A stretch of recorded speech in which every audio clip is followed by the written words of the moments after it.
I firmly believe that we were all put on this earth for a reason, that we all have a purpose. Just like a snowflake has a unique blueprint, we too have a unique purpose for this planet. And when we listen to this purpose, when we hear the call within and we fulfill this purpose, we will live the most abundantly fulfilled, incredible life we can possibly live. Now, of course, this will send us on a journey that we cannot even fathom. Sometimes we'll be called down to the jungles of Peru or Brazil. In today's conversation, you will hear from Julian Rosen, a dear friend of mine. He is a mentor, a healer, and a coach. He has helped me through a lot of my processes in life. And in this conversation, he will describe how he got into the spiritual path, what led him down that, and of course, all of the crazy things along the way. You will learn an incredible amount of information relative to understanding the spiritual path, where it can lead you, and helping you uncover some things within you if you have curiosities or concerns about stepping more fully into yourself. And before we get into today's podcast, I just want to say thank you for being a listener and for supporting this podcast. If you have found this helpful, please consider sharing it with another individual so that they can get the results they're looking for in their life. You can also go on iTunes and give us a 5-star review that will help more people find us.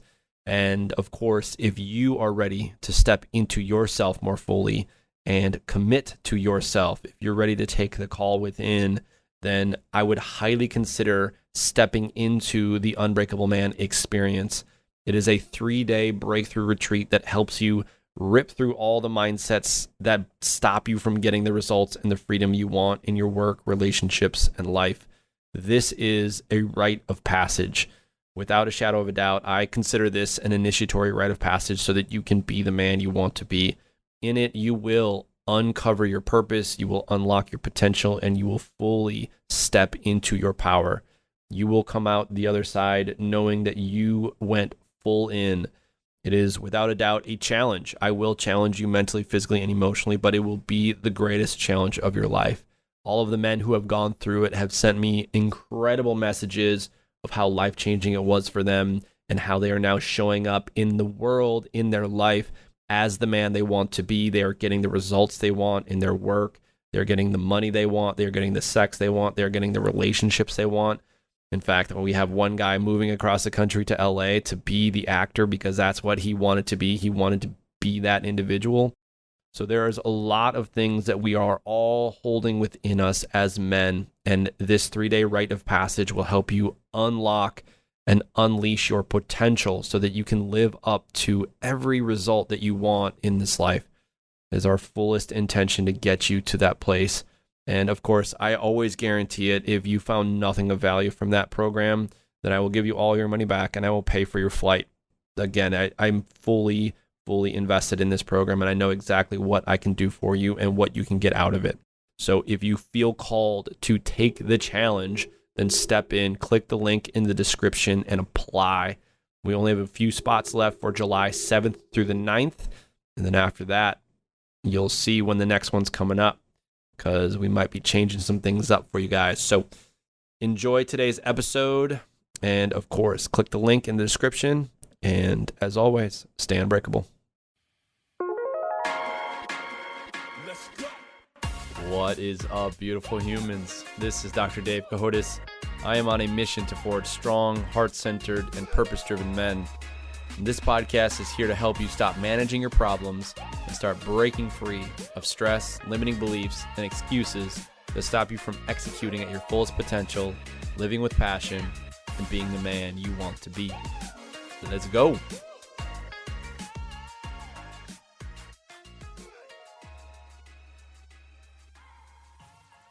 Julian, man, welcome to the show. Thank you, Dr. David. Gonna be a real formal one. For those of you that don't know, Julian is he is my doppelganger. If you look in the mirror, we are the same man, my dear friend. I guess we could call ourselves psychonauts. We go we dive deep, man. We both dive deep. And you just came back from the jungle, actually, if memory serves me correctly. That's a great place to start, man. Let's talk about it. I was in the Atlantic rainforest. about 4 hours like northwest of Rio, and was down there. If anyone is familiar with the Santo Daime spiritual path, there's various Santo Daime churches around the world, but the Santo Daime, it's a spiritual, it's a religion, but it's a spiritual path of self-actualization and healing that involves a form of ayahuasca as its sacrament. Okay. So there's a technology, right? You say prayers, you drink the sacrament, and then you sing hymns. And the hymns have been channeled throughout the history by various elders and leaders within the organization or within the path. And then the music, there's musicians doing incredible music, and then the vibration of the music and the specific hymns invokes different healing capacities of the medicine. And so well, I was down in Brazil doing deep, multi-dimensional healing work, mediumistic growth work, ancestral work, like the whole alchemy, like the whole thing. And so dude, it was intense, and it was hard, and it was ugly, and it was beautiful, and it was fulfilling and needed, and just all the things. And it's literally like, I got back about 7 weeks ago, and it's taken me like that long to just get my head and my heart and my body back into the rhythm of like regular life. You know what I mean? Yeah, for sure. And so I got a lot of questions. I think this is a great place to start. So what got you into Santo Daime? I've sat in ayahuasca before, and it was a very, very powerful process. If I kind of followed the lineage of the shaman that I sat with, it was through the Shipibo tribe. And I've heard of the Yaonawa tribe. I've heard of some of these other tribes. What kind of guided you into that particular path?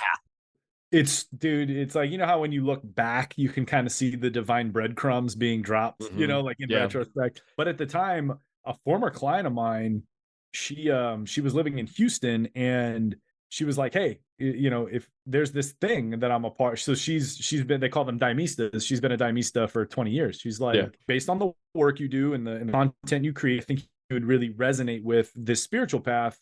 And I was like, yeah, whatever. And I kind of disregarded it because I was living in Chicago at the time. And then when I moved to Austin, she brought it up again because, again, she lived in Houston. There's a Santo Daime church in Austin. Yep. And she was like, hey, if I drive from Houston, if me and my husband come out, will you meet us and attend? They call them works. Like, their ceremonies are called works because you're working, Yeah. And I was like, cool, I'll meet you there. And I just out of blind faith and trust in this former client, now friend, I met her out, and it was out in there's like Buda, and then if you keep going, is Kyle, Texas? Yeah. It's like out near Kyle, Texas. Yeah. So I'm out in the woods on this ranch. There's it's called a salao, this big kind of yurt looking room. Everyone's dressed in white. Everyone's really nice. I'm like, oh shit, she brought me to a cult. That's what this is. And you're like, oh shit, dude. I've walked in those rooms before, and you're like, damn it, like, shit, like, I'm here. A cult or an MLM, like, or both. I'm in a cult now. Like, what? Damn it.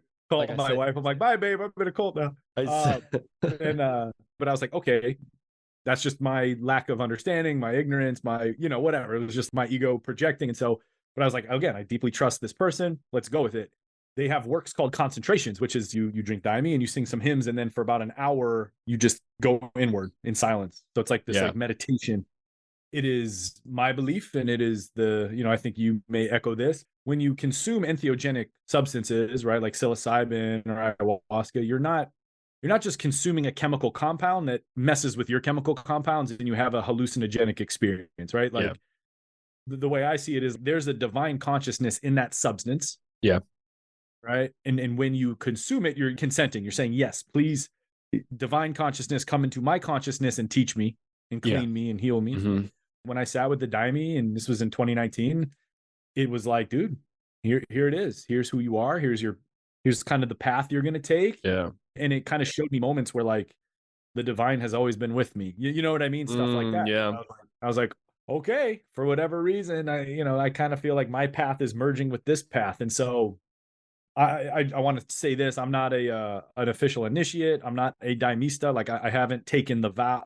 A daimista is someone who, it's called taking your star, basically committing to the path whole hog. Yeah.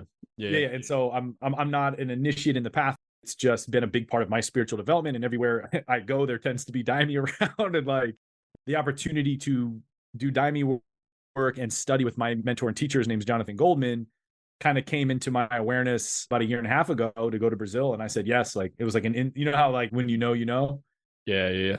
yeah, I'm going. I don't know why, I don't know how, but like I'm going to go off grid for like a month and reorganize my life around this thing Yeah. because it just, for whatever reason, it's playing a role in who I am becoming. So that's what happened. Okay, so before we get into obviously what came through in that Yeah. month when you were in Brazil, let's backtrack for people that don't know your story. Obviously, this is technically the first time, which is hilarious. You and I have been dear friends now for a long time, and I Yeah. haven't had you on the podcast, which is kind of comical to me. Timing. But walk me through like what led you into the spiritual path, what guided you even Yeah. to go down that route. Yeah, man. And like the short answer is immense pain.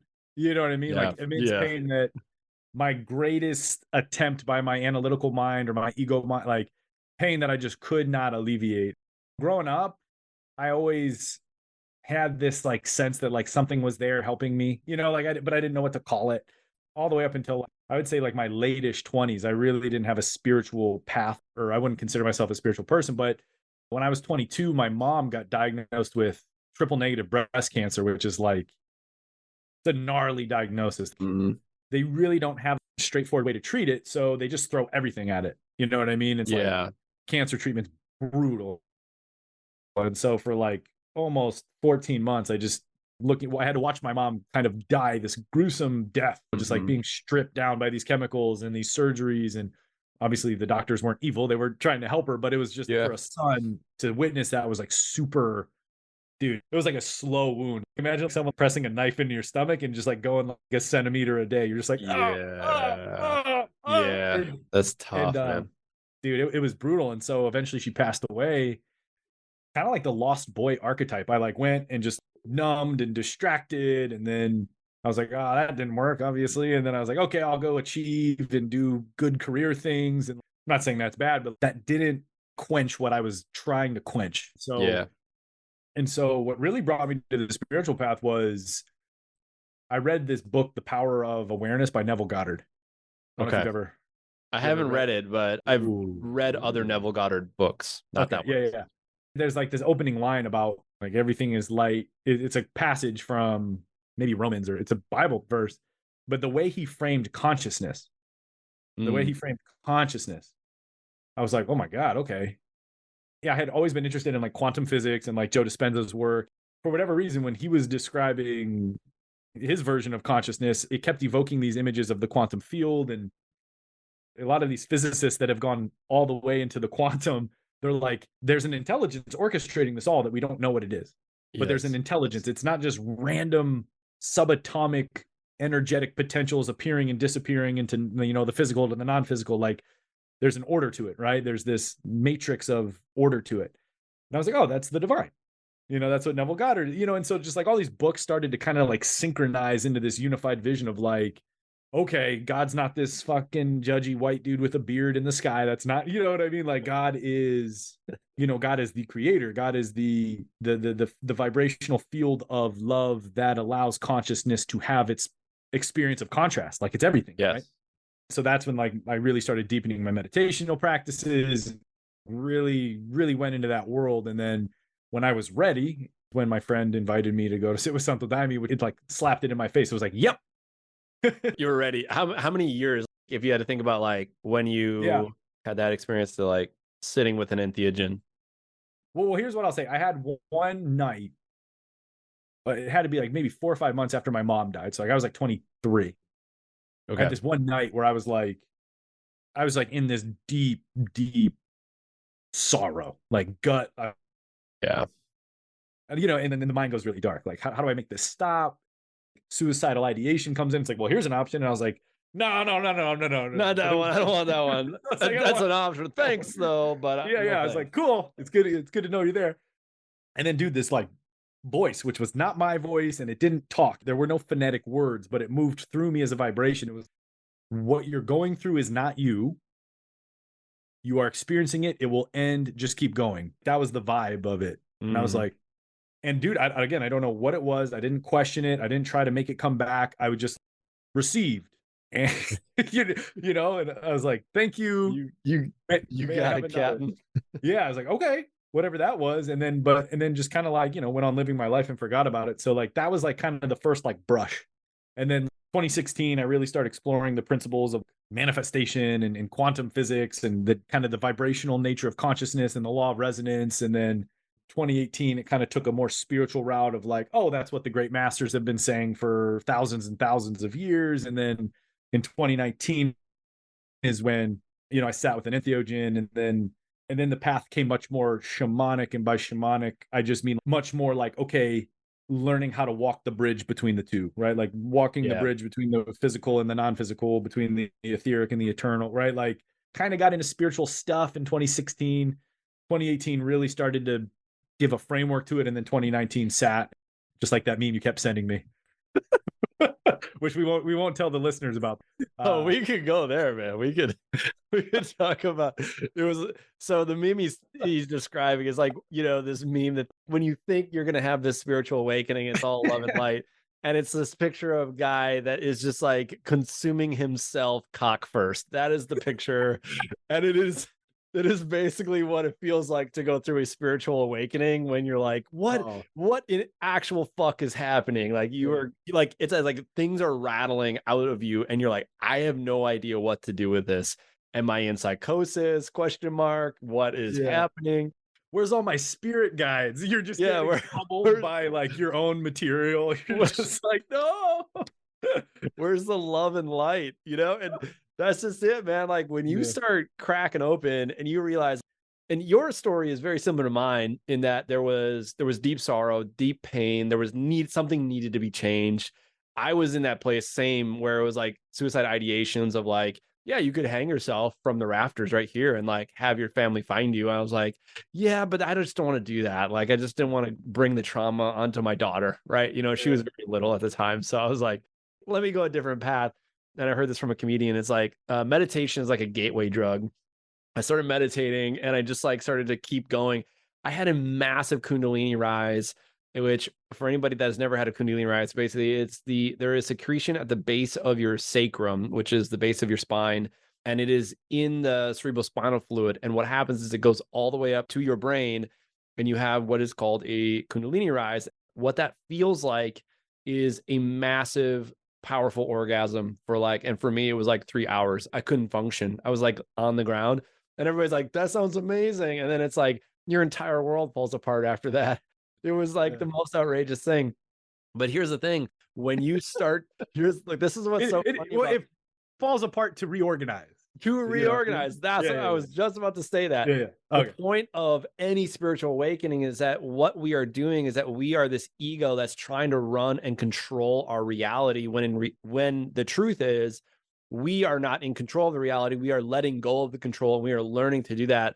And so when you are calling in something greater for yourself, whether it be more money, a better job, just more purpose, more fulfillment, whatever that thing is, and you finally start to let go, all your life has to reorganize to allow you to manifest whatever you are calling in.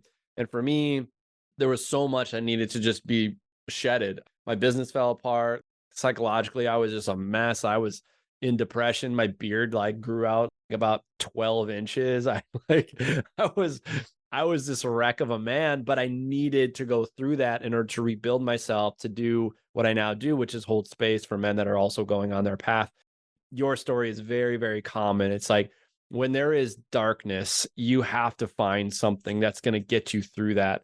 And finding, for instance, meditation or just like that moment. I remember there was another moment I was reading Eckhart Tolle. I think that's how you pronounce his last name. I change it every time I say it. I'm like, Tolle? I know. Is it Tolle or Tolle? I don't know. I'm just sound like with an accent. It sounds more professional. German guy. Yeah. Tolle. So anyway, I was reading The Power of Now, and I remember like having one of those moments where I was literally watching a fly going through my room as I was reading this, and it was like one of those. If there was a sacred moment in my life, that is one of them, where I completely suspended all of the chatter in my head, and I was able to just witness this fly, and it was literally just flying around, and I was just like, this fly is in the now. what? And I just like remember having this incredible, amazing experience. And that was very early on. That was like 2010 actually when I started that process. But it really wasn't until 20, kind of similar to you, like 2015 really was when the wheels came off. And then 2016 was like, all right, we're gonna start to kind of mold you back to where you Yeah. need to be, back into human form. I knew I needed it. That's the thing. When you are, again, going on any path, you have to unravel in order to reorganize yourself back into form. And that's what happened to me, Yeah. man. So Yeah. Yeah. I like to think of it as like, dude, very, very sincere prayers get to work immediately, right? And yeah, by prayer, I don't mean anything religious. A prayer is just like invoking the sincerest form of what you really fucking want to every part of you and every part of the universe, right? It's like yes. this is what I want. And so I don't know if it's like I don't want to shit on like the self-help world or like the or the coaching world for that matter, obviously, Fuck but it, let's like shit on it. yeah, but like there is this vote for me and I'll set you free kind of thing. Like use my system and you're going to get to the comfortable place without the uncomfortable stuff and give me the money Yeah, for that, right? And yeah, like yeah. and boy, that's fucking sexy. And when you and you do a really good job verbalizing this before somatic breathwork sessions. It's like if your core intention is love, you're gonna have to sift through all of the ways you've learned to withhold love from yourself. If you Yeah. want more money, you're gonna have to your life is going to organically unfold in a way where you have to confront worthiness, Yes. right? Like, I don't want this to turn into like a be careful what you wish for thing, but it's like, know what's implied with what you're asking, right? It's Yeah. like if you order your dream car and it's on the way, but you have this clunker in your driveway, you have to push the clunker out so that your dream car can come in. It's Yeah. it's not that the higher potential doesn't exist. It's just vibrationally it can't coexist with all of the old stuff. And so that's where the shaking happens. That's where the confrontation happens. That's where it looks like things are falling apart when in reality they're just kind of rebirthing. Yeah, So and I mean, this is a very important conversation because anytime somebody like you're describing has that sincere prayer, you could call it intention, the yeah, yeah. thing that you want, the desire, the dream, the thing that's on your heart, you are saying, okay, I'm ready to move headlong. I do remember actually saying I'm ready and feeling incredibly nervous. I remember like feeling, oh fuck, I like almost like I knew that there was something that was going to happen, and I invoked like the power of the universe. And what we're describing and what you described is Yeah. all of the old shit that, like, the belief systems, like the judgments you have on yourself, the Dude, judgments you have totally. on others, the reasons you feel unworthy, unlovable, undesirable, unwanted, all of these sensations, Yeah, they it's gonna have to come come up. to the surface. You have to Yeah. put awareness to them, meaning you got to relive some shit, maybe some trauma that you otherwise have been stuffing down in many ways, and you need to be ready, willing, and able to allow that process to just simply release. We kind of talk about, yeah, like I guess you could say shitting on the coaching perspective. And even what's funny is I work with people that have been in therapy for many years, and Same. I'm sure you've seen the same. It's like they go to you or they come to me, and we get them there in like 3 days. And it's like, well, what's different? Well, we just haven't been bypassing all the bullshit. We're gonna go we're going to go Yeah. into it, and we're going to get rid of all of the reasons that you feel unworthy or unlovable or you feel abandoned or whatever the thing is. And to touch on what you're describing, it's, this entire universe is relative. When I was, if we want to kind of come back full circle into ayahuasca, when I sat in ayahuasca, I understood very clearly what this whole universe is. That's what was shown to me that night. They refer to ayahuasca as grandmother because it is the consciousness of Mother Earth. And you can feel that, like feel this consciousness. When you consume this entheogen, you're like, this is very grandmotherly. And it's like you're having a conversation with the head grandma of all grandmas, right? It's like, and she The will, OG. the OG, dude, she will slap you on the wrist and she'd be like, do not fuck with me. This is a dance. Yeah. You like, I love you more than you know, but don't fuck with me. And what she showed me was like the entire universe. And I said, why did I come in not knowing this? Like, I don't understand. And she was very clear. She was like, Yeah. well, you have to know what it is not in order to know Yeah. what Yeah. it is. In that moment, it just like hit me hard because if you want to know what love is, let's say you're calling in love, you're like, I just want to feel love. I just want love. I just want my soulmate. I want to love. Well, you have to know all of the elements of what love is. You have to know abandonment. You have to know self-sacrifice. You have to know sadism and masochism, and not to say that you're going to go in that direction, but you just have to know when you're overstepping, when you're understepping, when you're not setting boundaries. You have to know all of these things consciously so that you can know and understand what true unconditional love is. And then you can be the expression of unconditional love. You get to live your life as that. And on my path, I've had to learn what feeling completely unworthy is and what feeling not enough or good enough or any of that really is. I've gone through a lot of work around that. Even recently, a new thing came up, and I was like, I thought I already healed that one. Like, what is going on? So, Yeah, so that is, yeah. Well, just to add to what you were saying, when the stuff comes up, you're invoking it. It's very Mhm. empowering, right? It's not happening at you. You're not regressing. You're not a big shithead. You're invoking it to come into consciousness because you've carried it in your unconsciousness, right? And when it does show up in our culture, we can say, like, when the thing that you don't want to deal with shows up, you get busy not doing anything except really being with it, right? So we try to find something to fix the symptom level, or we try to find the distractant or the numbing or the self-soothing or the achievement that compensates, right? A teacher of mine said, when the stuff shows up, remember the 4 F's. Don't try to fight it, don't try to fix it, don't try to figure it out, and don't follow it. Don't embark on the narrative with it. Just if it's up in your awareness, let it be up in your awareness. Breathe. You know what I mean? Coexist with it without infringing upon it, and just let it be. A lot of the healing work I do, there is a spiritual component, right? So there is some surrender to the divine with it. It's showing up to be cleaned. It's showing up to be vibrationally illuminated and liberated. You're just the staircase. Just let it be. Yeah. You know what I Yeah. mean? Yeah. Like, Yeah. whereas I think when, especially guys are going through the transformational journey and the thing shows up, they're like, how do I drop the hammer on it? Or how do Yep. I How do do the I thing? Right. And squash so it's this? like, How do yeah, I yeah. And so control it's, this? Yeah. yeah, how do I control it? Right. And like, masculinity is not about control. Masculinity is about command. Right. And command is participating with it. Hmm. Control is trying to dominate it from without. Yes. Right. Actually, the masculine thing to do is to remain firm, right? To remain firm and yeah, and co-participate in the healing that's trying to happen. Because really, it's like if you take like a Jungian perspective, that lost part of the soul is coming home or attempting to come home, Yes. right? Like that part of us that had to recede for safekeeping into the unconscious is like you're finally opening up the space to say, "Come home." Yeah. And but sometimes that thing that we've hidden in the dark for so long is gnarly, and we don't want to look at it, we don't want to feel it, but it is a part of you, right? And Yes. like the longer you keep it there, the more it festers, and the yeah, it ain't that sexy. I mean, it's sexy when I think it's sexy. I love it. Even when I absolutely hate it and I'm losing my mind, there's like still this like meta conscious part of me that's like, wow, this is great. Yeah.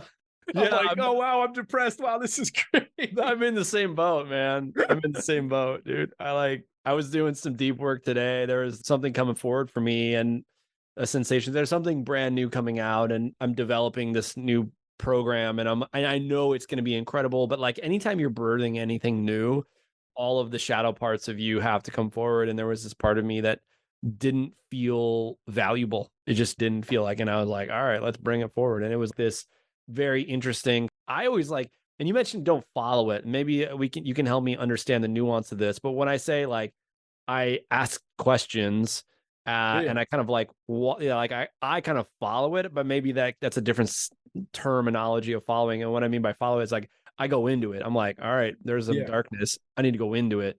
What do you when you describe follow it, don't follow it, what do you yeah. mean? In this example, that like, am I valuable?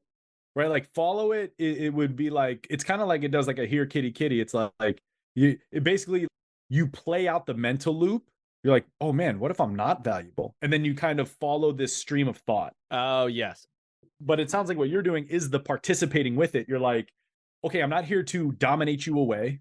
I'm Yep. not here to force you into transformation. I'm here to participate with you. Yeah. You're calling the light of consciousness to this density, and you're like, oh, let's alchemize. What's up? Yeah. What Yeah. is Yeah. this? Right? Yeah. So it's almost like a tangled Christmas lights that you're just like, all right, let's just fucking keep pulling Let's this just thing, unweave this. Yeah, let's just Let's unravel it, unweave it, Yeah. right? Like, and then eventually, yeah, you usually find this very innocent thread, this very innocent thought, or this very innocent Yeah. inner child that just felt something one Oh, time and didn't have the resources to feel it, and so kind of grabbed it, absolutely. Yeah. And that was you just know? it. It was a part of me that was feeling like it couldn't do what it wanted to do, which is, like Yeah. express itself in a certain way. And, being the third child, always told like, sit down, Dave, shut up, Dave. I'm right there with you, man. Bald Yeah. third child. Yeah. It was so interesting that the way it came to me was actually like this dark, it was almost like an anime dark lion. It was like this very interesting, like sort of like lion slash dragon type character. It was very, very Sexy. fascinating.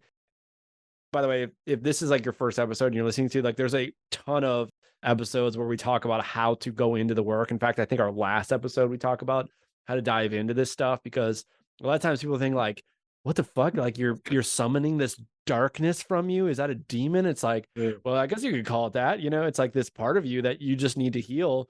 And when you bring awareness and love into that darkness, that is when you can take the unknown and make it known, and then all of a sudden the oneness, that what we thought was dual and now becomes Yeah. one, it becomes whole. And that's Yeah. what the path of wholeness is. I like to ask questions of my darkness, of like, all right, who Yeah. is this? Like, what's your name? And the name I got was Dothor. I was like, all right, Oof. Dothor. I was like, let's go, man. I was like, let's do this. And I Yeah. went into the heart of Dothor and I was like, hey, Yeah. what are you looking for? And it was like, I just want to be known. I want to be Yeah. seen. I just want to be able to express myself. And I was like, all right. So it's almost like I put a seed of love into Yeah. the There you heart. go. Yeah, man. And then it just like, I became Dothor with love. Yeah. And it was Long dope. live Dothor. Long live Dothor, man. You are Dude, welcome, Dothor. You or are like welcome here. the Yeah. crazy stories, man, I have in these psychic spaces are like, Yeah. it cracks me up. But if you think about it, it's like, well, what is real? What it was, that Oh God. real? Yeah, It you start piercing into the core of things, and you're like, well, nothing's real. Yeah, that's a whole I don't know if you want to go down that path of like, I don't know, that we could be could, we could we're chomping at the bit. What yeah. is real? What is reality? I mean, and I know what, like, we're kind of quipping about it. The objective, meaning like the physical skin and bone, Yeah. these meat suits that we're wearing. It's like, this is going to go away. We're just borrowing this, and it's going to go Yeah. away when we die. Everything in my office, everything in your house, we're just borrowing it. It's Yeah. going to go away, whether we die or it just goes away one day. What is real is just our experience itself, and that lives on in our memory. And that consciousness we know is infinite, and that infinite nature is the stem, or not even the stem, but like the cause of that consciousness being the Yeah. one mind of all things, which is Yeah. a whole I deep always trip conversation. out. I always trip out on the fact that like nobody's brain has ever experienced reality directly, because your brain Mm, is in this dark box of your skull, right? So your brain is just getting this generalized and distorted secondhand information from these very limited instruments. Your yes. eye, like based on the organic energy that it is within you and you are within it, our auditory system, our visual system, our kinesthetic system can really only calibrate with a very small fraction of it. The vast majority of what is real, we don't even have access to. Obviously, when we enter into altered states or entheogenic, with the help of entheogenic plant medicine, you can access some of those states. Yep. Yeah, it's like, dude, you want to talk about like, man, what's real? You're like, let's not go there, because we're all just going to end up in mental soup. You know what I mean? We'll just be in the soup. We'll be But I also find it empowering to be like, okay, well, by that law, then all of the things you hold against yourself, or all the reasons why you think you're limited, or all the reasons why you think your life is shit, also aren't as capital R real or capital yeah. T true as you think they are. And then you can play, right? Then you can alchemize. And then you can really pierce to the vibrational core of things and create change there. And then it's like, Yeah. watch it all change from the inside out, homie. Like, Yeah. watch Yeah. it. I think this is actually, like, this kind of just popped in my head, and I was thinking about this. Like, you and I can sit here and riff, talk about entheogens and going down to the jungles of Brazil or Peru or whatever, and that's not always right. That's not always right for Yeah. everybody. If you were talking to the average guy that's in Ohio, right, where you're from, and that Yeah. individual is like, dude, I just want to have more money. I want to have more sex with my wife. What are these fucking guys talking about? Like, I don't Yeah. want to have to go do ayahuasca. Is there another Totally. version of this for me to just have a deeper connection with myself? Where would you start that guy? That's a really good question. That's a really, really good question. The first thing I would do is either by directing him to a resource or just sitting down and having a conversation with him. So I'll say it like this. I'll be like, hey, you wouldn't stand in front of the mirror and wait for it to smile at you before you smile, right? Any sane person would be like, that is correct. Yeah. Right? That's Right? And then I'd be like, okay, your life is the same way, right? Like it is reflecting you, it is mirroring you. So the money that is showing up is in some way a reflection of your valuing of yourself and your skills and your gifts and your communication, your intimacy or lack thereof with your significant other. You're cut off from something within yourself. It's a mirror, right? Yeah. And then he'd probably punch me in the face and say, "Get out of here, hippie!" No, I'm just kidding. No, You gosh dang hippies. No, I'm a Midwestern man. I get it.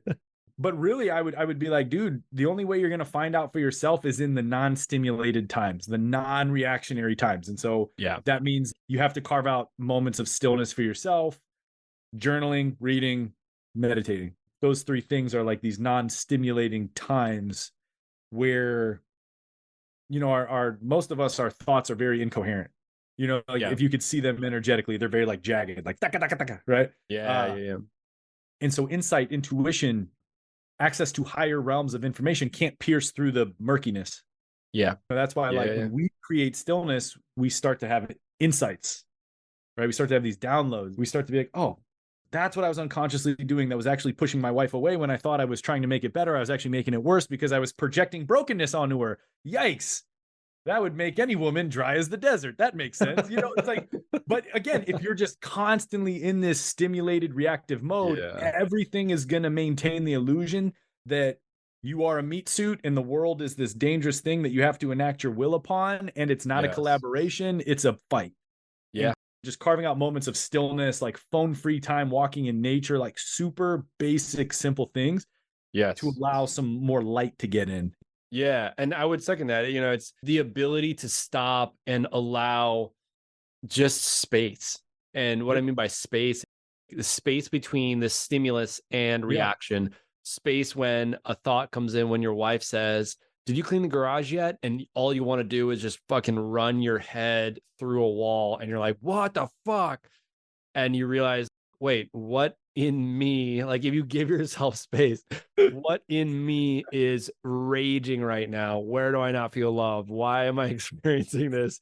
And I tickled you pink here because I just have a quick caveat.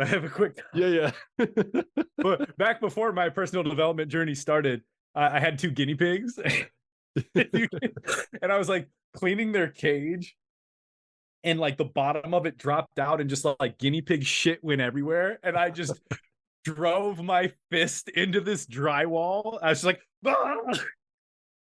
As I'm sitting there with my arm in the wall, I'm like, that was an overreaction. Oh my gosh. But and the guinea pigs were just like, wow, Dad's a psycho. And I was like, no, guinea pigs, come back. It was wild.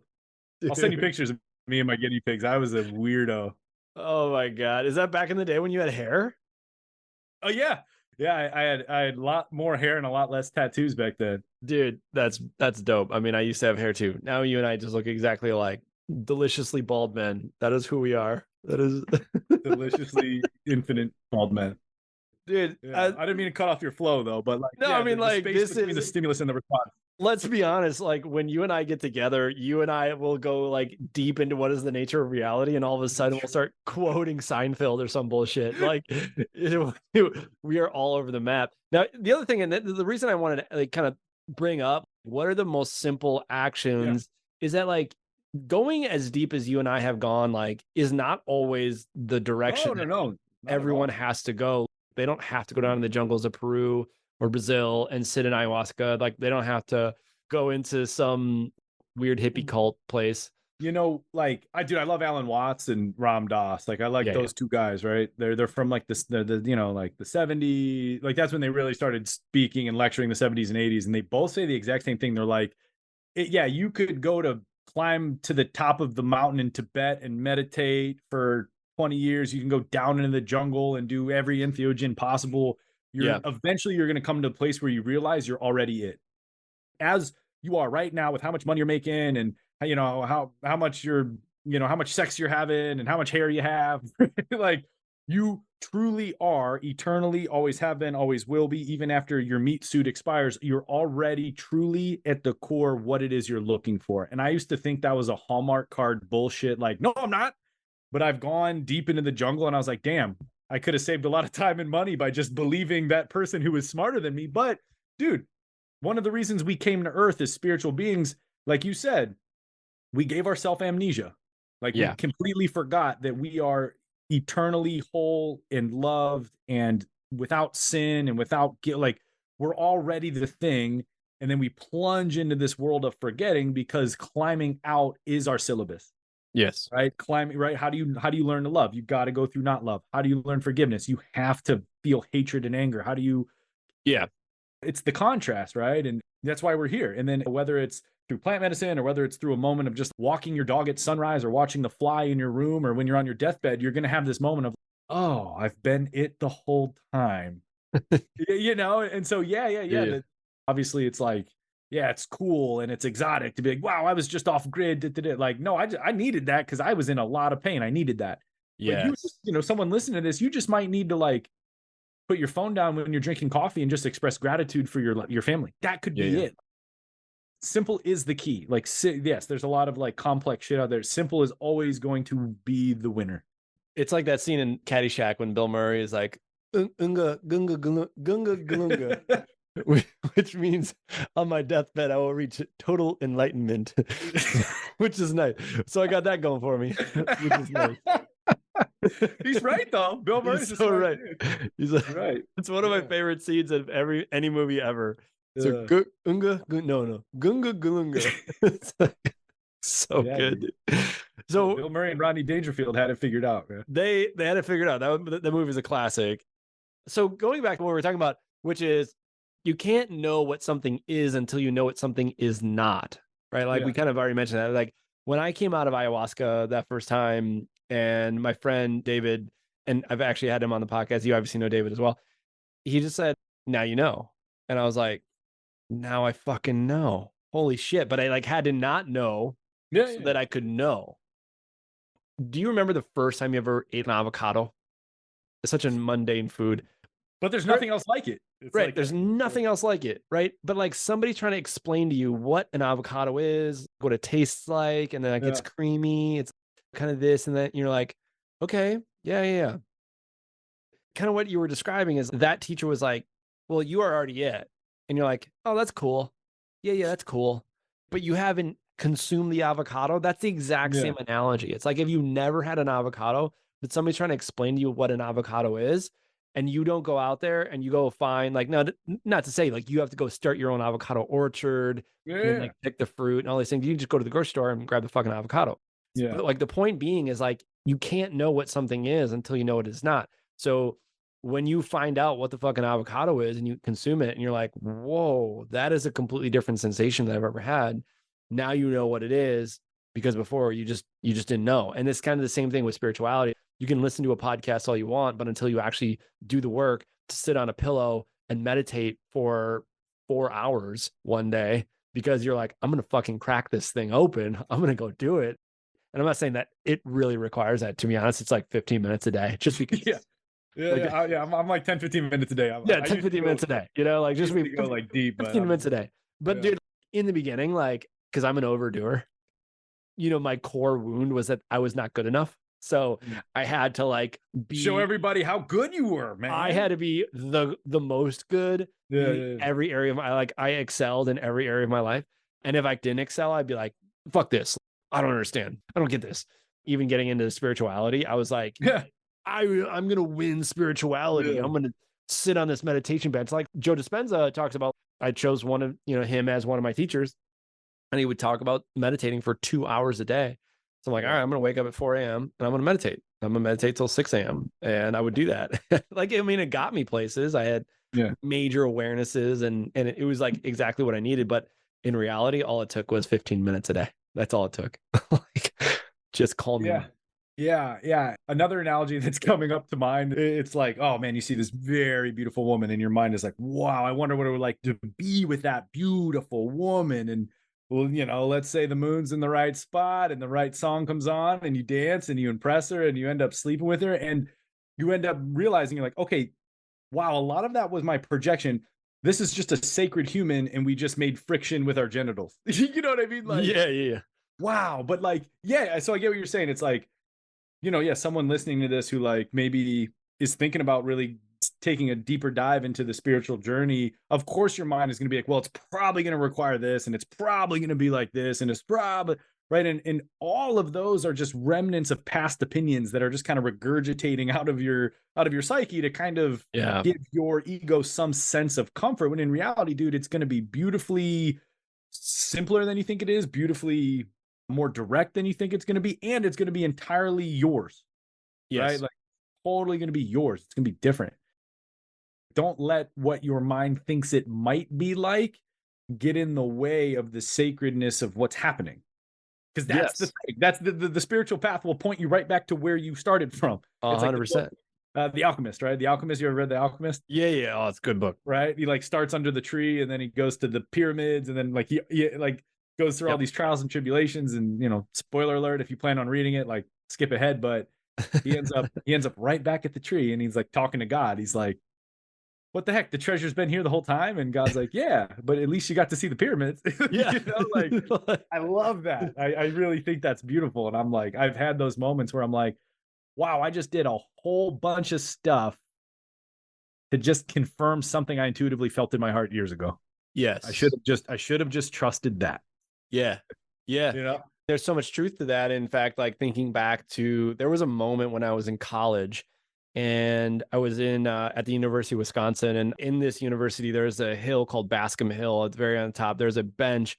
If you sit on this very particular bench, which is like the nearest to the front door of Bascom Hall, you can sit and you can peer out and you can see the Capitol building, what's State Street. It's a picturesque area. And I got out there one day very early, and it was the first time, this is way before any spiritual enlightenment or any spiritual path. I was still very much the college living days back in the early 2000s, dude, just drinking, partying, loving life, having a good time. But this was a genuine spiritual moment for me because it threw me into the now moment. I was incredibly proud of myself for having achieved my goal to get, number one, get there. Cause this was like early on in my career. I think I was like a freshman or a sophomore. And I was very proud of myself. And I just allowed myself to sort of soak in that moment. And when I soaked in, it's just like the picturesque view, the fact that all the students were around me. This was a place of higher learning, and I valued higher learning. I valued knowledge. And I really just just felt that experience. I just felt it. I just experienced the wholeness of that moment. And I remember that. And then thinking like, oh, that was nice. Kind of moved along my day, but almost in a way that kind of cracked me open to like, is this what I actually want? Living in these now moments.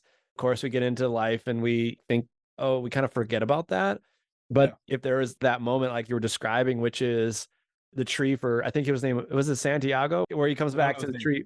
Yeah. Yeah. Where he comes back full circle to the tree. That's sort of like my moment. It's like coming back full circle into that place of freedom, into that place of remembrance. And you're mentioning the sacredness of life.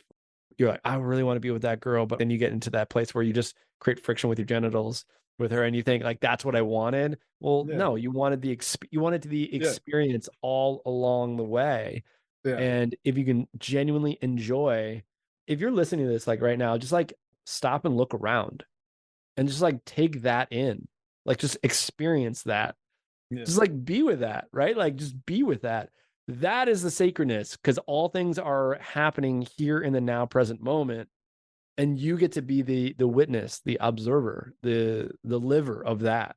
And that's sacred. That is sacred. Yeah, that's sacred. A question that used to come up for me a lot is, all right, well, if I'm super consumed in the present moment all the time, how am I going to be ambitious, or how am I going to get my goals, or how am I going to, Mm. that was just something that came up for me a lot. And I really had to sit with that for a while, because I was like warring with myself. I had this part of me that resonated as true. Like, of course, the present moment is all there is. Let's be here. And then there was this voice that was like, but if you kind of let your guard down to the moment and you stop prepping for the next moment, you're going to end up homeless. Like that was like the narrative. And I was like, well, I don't Yeah. want to be homeless. So I'm going to, fuck the present moment. Let's get busy. So I've been working ruthlessly hard to like cultivate this working relationship with the moment of now. And it led me down this path of every time I've ever taken a goal aligned action, I was present. I've taken plenty of ineffective action because I was rushing or because I was projecting into the future. I remember back when I was starting my first coaching practice and I was just getting on so many calls with so many people and doing so much outreach to get clients. And like, I was so not present because I was worried about getting the next client. I wasn't even seeing the person in front of me. I was seeing if they were going to be a paying client, right? I was just Yeah. projecting. Yeah, by the fucking grace of the divine, kind of got smacked into the present moment. And I was like, oh, I see this person. Oh my God, I know I can help this person. And I stopped the call and I was like, hey, listen, if I told you I know 100% I can serve you and we can solve this problem, you want to just skip this call and start working together? And they're like, yeah, sure. I was like, wow. And I'm not saying do that every single time, but I only had access to that intuitive, energetic read because I was there. I was seeing with more than just my eyes. I was there Yeah. reading. And I was like, Yeah. oh, wow. I would have missed that if I was busy using this moment as some kind of escalator to the next moment without really truly squeezing the juice of this moment. And so Yeah. there is a way to blend being fully present and really navigating the moment in a way that aligns with where you want to go. But you got to be present to do it. Yeah, absolutely. And to touch on, like, if there's an analogy, it's just like a road trip. It's like you don't want to miss the scenery of where you are. You get to embrace the scenery. Maybe you're driving around through the hills of Utah or like through the mountains of Colorado, and you're on your way to California, let's say. You don't want to be like bypass the beauty that's all around you, but you also don't want to be like stuck there and be like, I'm just going to stay here, even though you want to get to San Diego. You still have a goal in mind and you can genuinely appreciate all that's around you. It's totally up to you how fast or how slow you want to move in life. It really is. Like, if you can genuinely appreciate everything that's around you and enjoy that, you maybe move a little bit faster. Like, if you don't want to stop at the vista points, aka slowing down and maybe having dinner with your family more or whatever, like maybe that's part of your journey. Maybe you want that, and maybe you want to see the vista points, aka going out with friends for a drink after work instead of just going straight into the next thing, having a little bit more balance and enjoying the ride. Yeah, we are seasonal creatures, Yeah. right? Like most of us live in a culture and society where like we're expected to kind of maintain this robotic norm Yeah. regardless. But like, dude, we are made, like, you are the periodic table of elements that came to life. Like, so am I, That is right? literal. We are the earth. You're going to go through a winter. I just went through one coming back from Brazil. You're going to go through a time where the hustle and the motivation just isn't there, not because you're a big piece of shit, but because you are seasonally in a reorganizational time. You are seasonally in a recovery time. And then you're going to have a spring where you're going to start planning new opportunities. Then you're going to have a summer where you just have your energy and you're feeling your flow and you're feeling good. And then you'll have like a fall type energy where it's more like a little, engaging, but still a little reflective. And you can sense that rest is coming, honoring the seasonality of like, there's not just one concrete answer for, it's not like, hey, shut up and work harder. You actually may be doing yourself a disservice if every particle in your being is like, it's winter time. It's time to go inward. It's time to reassess. It's time to rest. Yeah. Right. And so you see a lot of guys, especially where like the norm is like, nope, you're expected to be a copy and paste version of yourself every day. Yeah. And that's just not, again, you're a human being, right? You're not a fucking AI robot, right? Like, just even honoring that and without guilt or shame. Yeah. If today's the day where you don't grind for 9 hours, you don't. Yeah. But there will be a season where the time comes to throw the hammer down and like you'll be ready, answer the call, right? Yeah. And so I been honoring that a lot more, and it's been nice. No, I 100% agree. And I just came out of one of those very recently and like feeling like I'm just now getting back in, doing my daily check-ins, something that you and I prescribe to. I just needed to stop all of that back in February. I just like was going through a new reorganization, had another, of course, Kundalini rise. This one wasn't quite as intense, but there were some things that came through for me that needed to be reorganized in my psyche around my own personal balance of masculine and feminine energies. I had to recognize that I was still projecting my femininity onto my wife and other women, and I was looking for them to fulfill something for me relative to what femininity is. And went through what's called a sacred union of self, which is literally just a rebalancing of my masculine and feminine energies. And I've talked about this before. It's like in all of us, we have masculine energy, we have feminine energy in all humans. It's just how you want to use those. For a lot of men, they want to deny the fact that they have these feminine qualities, but they need to just embrace their own masculinity, not be afraid of that, to accept the fact that they actually have femininity in them. So anyway, that's a little bit of a side tangent. I wanted to throw that out there about going through the winter, about settling down and slowing and being at ease and these things. It just rings true. It's like you got to give yourself time to breathe before you go do the next set. You just got to like rest and recover. It's the reason that we don't work 24 hours a day, 7 days a week. We're not robots. We go through rhythm. We got to go through cycles. We got to go through rest and recovery as well. So if you're speaking to the guy that's listening and he's like on his journey, maybe he's doing some meditation, maybe some yoga, and he's like looking for the next thing, what would you recommend for that guy? I would recommend Joe Dispenza. For me, was a big gateway guy. He blended spirituality with science, and so because at the time I wasn't ready yet to like fully dive into the non-analytical spiritual world, right? And so he did a good job of being like, here's all this quantum stuff, and then here's some studies to back it up. You know what I mean? His book Breaking the Habit of Being Yourself is really awesome, and I highly recommend that. And you and I both know, dude, community is an accelerant of evolution. It is. Here's a product plug, but like joining an online coaching program, or if you have like, depending on your community, I'm sure like go on meetup.com and find like a meetup group. I was walking the beach on Sunday morning and there was these dudes just getting at it on the beach, just like doing like carrying buckets full of water and doing like push-ups in the sand, and like they were just dudes meeting up to just like be better with each other. And obviously in Austin there's a lot of that.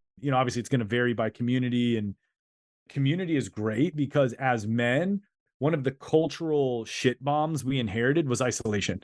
Yeah. Don't ask for help. You got to do it all yourself. I like to look at things energetically. Like that's like a third chakra. Your third chakra, your solar plexus is like I'm gonna do it and I'm gonna get it done and I'm gonna manifest this shit on my own. And like, it's good to have a healthy operating third chakra. But if you become third chakra dominated, which a lot of guys are, you're cut off from your second chakra, which is all about expression and desire and sexuality. You're cut off from your heart. You know what I mean? You're cut off from truthful expression, and you're cut off from receiving help. Yeah. And so do the shit. Like, even if you're hearing this and you're like, no, that sounds uncomfortable. Good. It will be uncomfortable at first, but there's beauty on the other side of it.